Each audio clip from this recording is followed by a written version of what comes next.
ನಮಸ್ಕಾರ. 4 ಜಾ ಇಂಡಿಪೆಂಡೆಂಟ್ ಚಕ್ನಲ್ಲಿ ಲಭ್ಯತೆಯ ಪ್ರಕಾರ ರೌಂಡ್ ಸ್ಟಾಕ್ ಮತ್ತು ಸ್ಕ್ವೇರ್ ಅಥವಾ ಹೆಕ್ಸಾಗಾನಲ್ ಸ್ಟಾಕ್ನ ಟರ್ನಿಂಗ್ ಮತ್ತು ಉದ್ದವನ್ನು ಸರಿಪಡಿಸಲು ಫೇಸಿಂಗ್ ಕಾರ್ಯಾಚರಣೆಯನ್ನ ಮಾಡುವ ಈ ಸೆಷನ್ಗೆ ಸ್ವಾಗತ. ನಾವು ಸೆಷನ್ ಅನ್ನು ಪ್ರಾರಂಭಿಸೋಣ. ನಾವು ಈಗ ಈ ಸೆಷನ್ನ ಉದ್ದೇಶಗಳನ್ನು ನೋಡೋಣ. ಈ ಸೆಷನ್ನ ಕೊನೆಯಲ್ಲಿ ನೀವು ಹೀಗೆ ಮಾಡಬಹುದು. ಸರ್ಫೇಸ್ ಗೇಜ್ ಅನ್ನು ಬಳಸಿಕೊಂಡು 4 ಜಾ ಚೆಕ್ನಲ್ಲಿ ವರ್ಕ್ ಪೀಸ್ ಅನ್ನು ಟ್ರೂಯಿಂಗ್ ಮಾಡುವುದು, ಟೂಲ್ ಪೋಸ್ಟ್ನಲ್ಲಿ ಟೂಲ್ ಅನ್ನು ಮಧ್ಯದ ಎತ್ತರಕ್ಕೆ ಹೊಂದಿಸುವುದು, ರೈಟ್ ಹ್ಯಾಂಡ್ ಫೇಸಿಂಗ್ ಉಪಕರಣವನ್ನು ಬಳಸಿಕೊಂಡು ವರ್ಕ್ ಪೀಸ್ನ ಮೇಲೆ ಫೇಸಿಂಗ್ ಕಾರ್ಯಾಚರಣೆ ಮಾಡುವುದು, ವರ್ಕ್ ಪೀಸ್ ಅನ್ನು ಅಗತ್ಯವಿರುವ ಡಯಾಮೀಟರ್ ಮತ್ತು ಉದ್ದಕ್ಕೆ ಟರ್ನ್ ಮಾಡುವುದು, ಔಟ್ಸೈಡ್ ಕ್ಯಾಲಿಪರ್ ಮತ್ತು ಸ್ಟೀಲ್ ರೂಲ್ ಬಳಸಿಕೊಂಡು ಡಯಾಮೀಟರ್ ಮತ್ತು ಉದ್ದವನ್ನು ಅಳೆಯುವುದು. ಅಗತ್ಯವಿರುವ ಉಪಕರಣಗಳು: lathe machine, 4 jaw chuck, surface gauge, chuck key, tool post,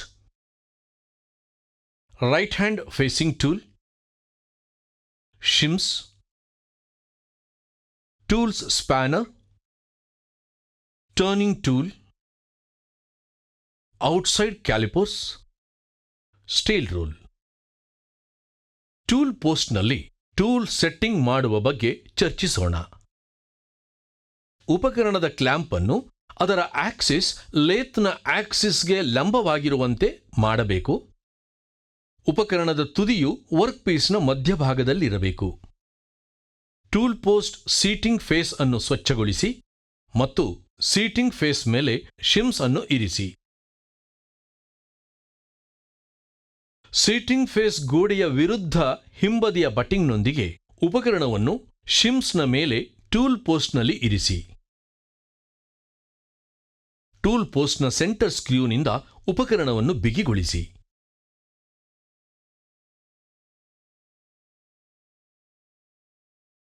ಶಿಮ್ಸ್ಗಳನ್ನು ತೆಗೆಯಿರಿ ಅಥವಾ ಸೇರಿಸಿ ಮತ್ತು ಉಪಕರಣವನ್ನು ಸೆಂಟರ್ ಸ್ಕ್ರೂನಿಂದ ಬಿಗಿಗೊಳಿಸಿದಾಗ ಎತ್ತರವನ್ನು ಪರಿಶೀಲಿಸಿ.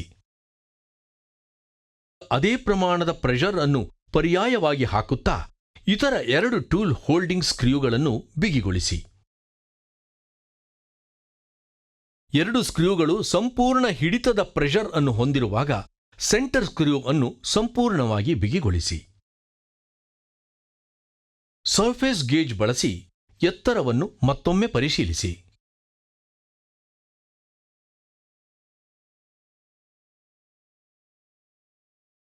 ರೈಟ್ ಹ್ಯಾಂಡ್ ಫೇಸಿಂಗ್ ಉಪಕರಣವನ್ನು ಬಳಸಿ ಮಾಡುವ ಫೇಸಿಂಗ್ ಕಾರ್ಯಾಚರಣೆಯ ಬಗ್ಗೆ ನಾವೀಗ ಚರ್ಚಿಸೋಣ. ಫೇಸಿಂಗ್ ಎನ್ನುವುದು ತಿರುಗುವ ಆಕ್ಸಿಸ್ಗೆ ಲಂಬವಾಗಿರುವ ವರ್ಕ್ ಪೀಸ್ನ ಕೊನೆಯನ್ನು ಮಷಿನಿಂಗ್ ಮಾಡುವ ಒಂದು ಕಾರ್ಯಾಚರಣೆಯಾಗಿದೆ. ಟೂಲ್ ಪೋಸ್ಟ್ನಲ್ಲಿ ಉಪಕರಣವನ್ನು ಸರಿಯಾದ ಮಧ್ಯದ ಎತ್ತರಕ್ಕೆ ಅದರ ಆಕ್ಸಿಸ್ನೊಂದಿಗೆ ಜಾಬ್ನ ಆಕ್ಸಿಸ್ಗೆ ಲಂಬ ಕೋನದಲ್ಲಿ ಹಿಡಿದುಕೊಳ್ಳಿ. ಮಷಿನ್ನನ್ನು ಸುಮಾರು 500 RPMಗೆ ಹೊಂದಿಸಿ.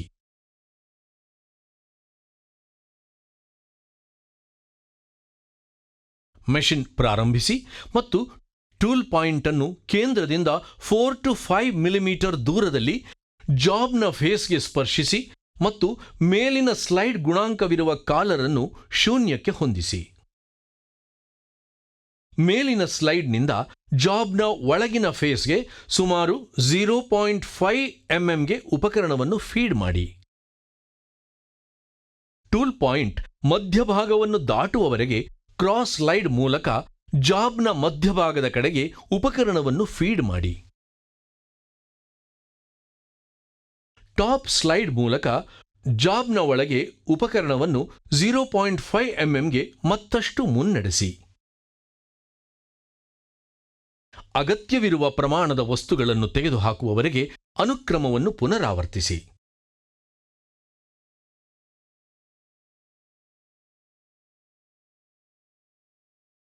ರೌಂಡ್ ಬಾರ್ನ ಟರ್ನಿಂಗ್ ಕಾರ್ಯಾಚರಣೆಯ ಬಗ್ಗೆ ಈಗ ಚರ್ಚಿಸೋಣ.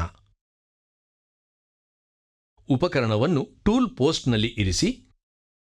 ಉಪಕರಣದ ತುದಿ ಮತ್ತು ನಿರ್ದಿಷ್ಟ ಕೇಂದ್ರದ ತುದಿ ಒಂದೇ ಸಮತಲದಲ್ಲಿದೆ ಎಂದು ಖಚಿತಪಡಿಸಿಕೊಳ್ಳಿ.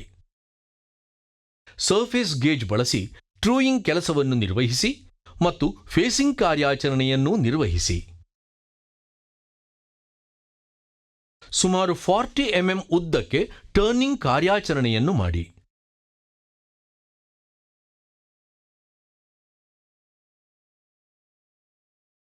ಜಾಬ್ನ ಡಯಾಮೀಟರ್ 33 mm ಕಡಿಮೆಯಾಗುವವರೆಗೆ ಟರ್ನಿಂಗ್ ಕಾರ್ಯಾಚರಣೆಯನ್ನು ಮುಂದುವರೆಸಿ.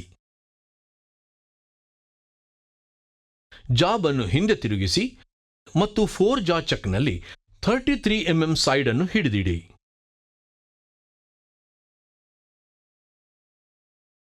ಹಿಂದೆ ತಿಳಿಸಿದ ಕೆಲಸದ ಅನುಕ್ರಮಗಳನ್ನು ಅನುಸರಿಸುವ ಮೂಲಕ ಇನ್ನೊಂದು ತುದಿಯನ್ನು ಫೇಸ್ ಮಾಡಿ ಮತ್ತು ಜಾಬ್ನ ಒಟ್ಟು ಉದ್ದವು 81 mm ಆಗಿರಬೇಕು ಎಂದು ಖಚಿತಪಡಿಸಿಕೊಳ್ಳಿ.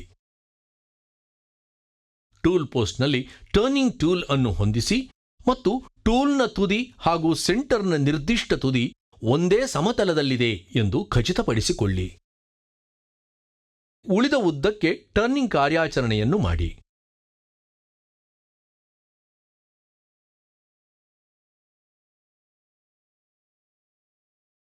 ಜಾಬ್ನ ಡಯಾಮೀಟರ್ 33 mm ಕಡಿಮೆಯಾಗುವವರೆಗೆ ಟರ್ನಿಂಗ್ ಕಾರ್ಯಾಚರಣೆಯನ್ನು ಮುಂದುವರೆಸಿ.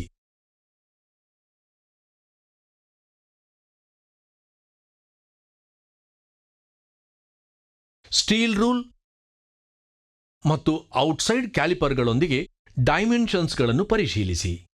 ಜಾಬ್ ಅನ್ನು ಡಿಬರ್ ಮಾಡಿ. ಸ್ಕ್ವೇರ್ ರಾಡ್ ಅನ್ನು ಟರ್ನಿಂಗ್ ಮಾಡುವುದು.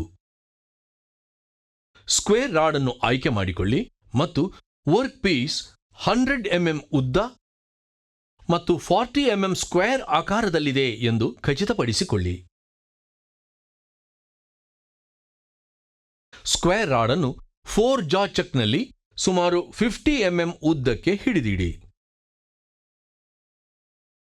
ಸರ್ಫೇಸ್ ಗೇಜ್ ಬಳಸಿ ಟ್ರೂಯಿಂಗ್ ಕೆಲಸವನ್ನು ನಿರ್ವಹಿಸಿ.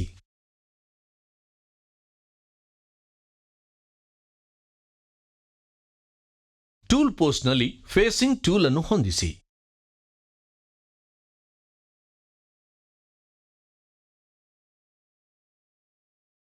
ಫೇಸಿಂಗ್ ಕಾರ್ಯಾಚರಣೆಯನ್ನು ನಿರ್ವಹಿಸಿ. ಟೂಲ್ ಪೋಸ್ಟ್ನಲ್ಲಿ ಟರ್ನಿಂಗ್ ಟೂಲ್ ಅನ್ನು ಹೊಂದಿಸಿ.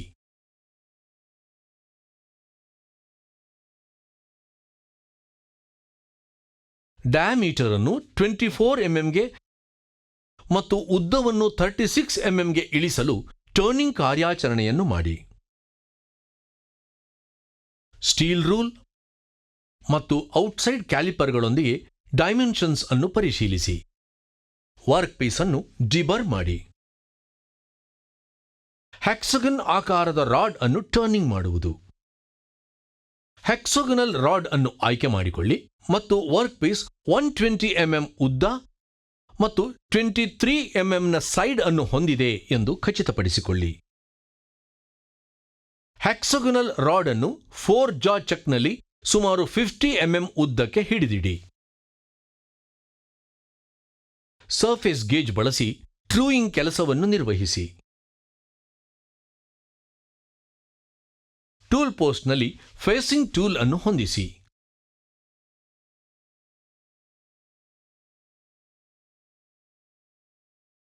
ಒಂದು ತುದಿಯಲ್ಲಿ ಫೇಸಿಂಗ್ ಕಾರ್ಯಾಚರಣೆಯನ್ನು ನಿರ್ವಹಿಸಿ.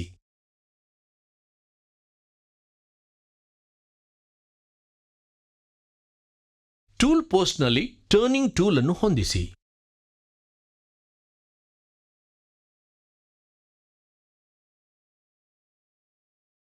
ಡಯಾಮೀಟರ್ ಅನ್ನು 24 mm ಮತ್ತು ಉದ್ದವನ್ನು 45 mm ಕಡಿಮೆ ಮಾಡಲು ಟರ್ನಿಂಗ್ ಕಾರ್ಯಾಚರಣೆಯನ್ನು ಮಾಡಿ.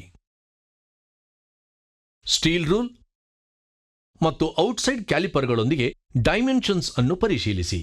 ವರ್ಕ್ ಪೀಸ್ ಅನ್ನು ಡಿಬರ್ ಮಾಡಿ. ರೀಕ್ಯಾಪ್ ಮಾಡಲು ನಾವು ಕಲಿತಿರುವುದು: ಸರ್ಫೇಸ್ ಗೇಜ್ ಬಳಸಿ 4 ಜಾ ಇಂಡಿಪೆಂಡೆಂಟ್ ಚಕ್ನಲ್ಲಿ ವರ್ಕ್ ಪೀಸ್ ಅನ್ನು ಟ್ರೂಯಿಂಗ್ ಮಾಡುವುದು, ಟೂಲ್ ಪೋಸ್ಟ್ನಲ್ಲಿ ಟೂಲ್ ಅನ್ನು ಮಧ್ಯದ ಎತ್ತರಕ್ಕೆ ಹೊಂದಿಸುವುದು, ರೈಟ್ ಹ್ಯಾಂಡ್ ಫೇಸಿಂಗ್ ಉಪಕರಣವನ್ನು ಬಳಸಿಕೊಂಡು ಜಾಬ್ನ ಫೇಸಿಂಗ್ ಅನ್ನು ಪೂರ್ಣಗೊಳಿಸುವುದು, ವರ್ಕ್ ಪೀಸ್ ಅನ್ನು ಅಗತ್ಯವಿರುವ ಡಯಾಮೀಟರ್ ಮತ್ತು ಉದ್ದಕ್ಕೆ ಟರ್ನ್ ಮಾಡುವುದು, ಔಟ್ಸೈಡ್ ಕ್ಯಾಲಿಪರ್ ಮತ್ತು ಸ್ಟೀಲ್ ರೂಲ್ ಬಳಸಿಕೊಂಡು ಡಯಾಮೀಟರ್ ಮತ್ತು ಉದ್ದವನ್ನು ಅಳೆಯುವುದು. ಇದು 4 ಜಾ ಇಂಡಿಪೆಂಡೆಂಟ್ ಚೆಕ್ನ ಸಾಮರ್ಥ್ಯದ ಪ್ರಕಾರ ರೌಂಡ್ ಸ್ಟಾಕ್ ಮತ್ತು ಸ್ಕ್ವೇರ್ ಅಥವಾ ಹೆಕ್ಸಗೊನಲ್ ಸ್ಟಾಕ್ನ ಟರ್ನಿಂಗ್ ಬಗ್ಗೆ ಆಗಿತ್ತು. ನೀವು ಎಲ್ಲ ಪರಿಕಲ್ಪನೆಗಳು ಹಾಗೂ ಅಭ್ಯಾಸಗಳನ್ನು ಅರ್ಥ ಮಾಡಿಕೊಂಡಿದ್ದೀರಿ ಎಂದು ಭಾವಿಸುತ್ತೇನೆ. ಮುಂದಿನ ಸೆಷನ್ನಲ್ಲಿ ನಿಮ್ಮನ್ನ ಭೇಟಿ ಮಾಡ್ತೇನೆ.